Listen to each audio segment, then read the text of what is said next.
about the upcoming game against Duke? Well, I think any time you have an opportunity to play Duke University in basketball, it's a tremendous challenge for your team, but I think a great opportunity to play arguably the finest basketball program in the country over the last 25 years, I guess, has just been phenomenal for their program. So, and I know Mike well, and I have so much respect for him, not only as a coach, but a man and as a leader. And you guys have been able, the last 4 seasons, to beat a top 10 team, all in Philly, but last year at Duke here. And what does that do for a program? Not only to play these games, but to win, your share of them.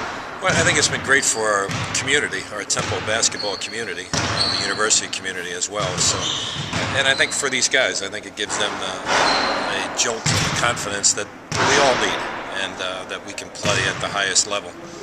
I think the next step for us and for any team is, can you do it more than once, and can you continue that, be as consistent as you can possibly be.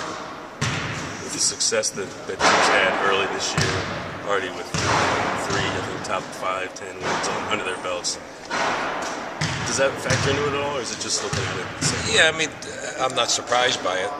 They're really a good basketball team. Mike has them playing very well. And you get a kid like Plumlee who has just made these phenomenal strides. He looks fantastic, So but I wish he were the only one we had to worry about. They just have very, very good players from top to bottom, and good depth and good talent. It's great coaching. It's a tough combination to beat. Feeds into my next question about Plumlee. Just you mentioned the kind of start that he's off to.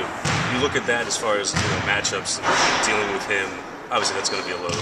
Yeah, it is, and you're not going to stop him from doing many of the things that he does. You just hope that he's not so impactful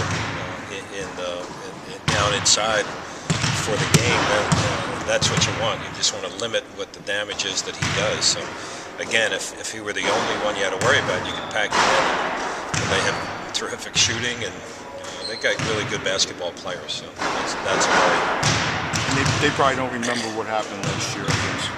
Well, I'm sure they've talked about it a few times. They didn't play this week either, so they've got a full week. Although they've had they played a lot of games in a short period of time and did very, very well. So I'm sure they welcomed the week, knowing Mikey probably gave them off a couple of days just to kind of regroup a little bit, and now really set their sights on Saturday. And I'm sure they'll be more than ready to go. They've done a pretty good job in the Meadowlands over the years as well. You're starting to get a little better feel for your team. I mean, this team obviously a month or 2 from now will be better because that's what happens. But you're starting to get a little more feel for how all the pieces kind of fit together. Yeah, I think they're getting more comfortable with one another. I think that's the biggest thing. And not only is it on offense, which you can visibly see, it's also on defense where we do a lot of switching. And when you do that, you have to communicate. And I think these guys are starting to get the feel of that. And it takes playing together. And it's not only playing together in a practice setting, it really is playing together in a game setting with crowd noise. And there's a different mindset. You can make a mistake in practice and not have it hurt you too much. In a game, everybody sees it, and they got me fussing and cussing at them when they maybe let down on a particular time. And the thing about this, Fran, I mean, you have, a lot of years you have like one team that you sort of look at and say, but I mean, you have Duke, and you have Syracuse, and you have Kansas, so you're going to get 3 really great tests, above and beyond all the other games you're going to play between now and then.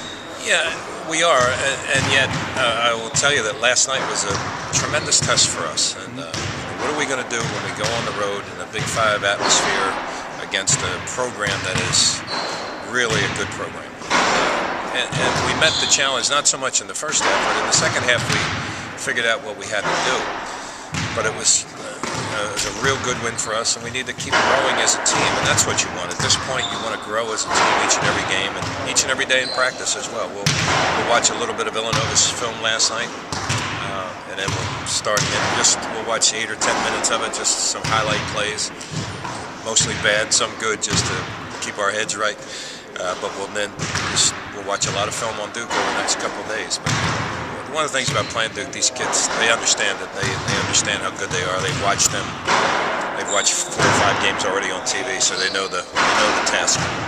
If there was nothing bad on film, you wouldn't have anything to get on them That's true. Everyone needs That's you. true. That's why they drive me crazy a little bit. They throw a couple of nutty plays in there, and they say, okay, let's get Coach going goofy at the film work that we'll have today.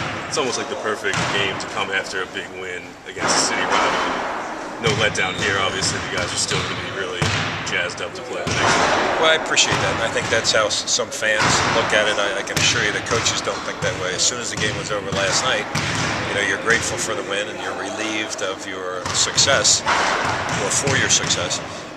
But you got a huge task in front of you in a couple more days, so you can enjoy it for a few hours. But let's get ready to play. Okay, thanks.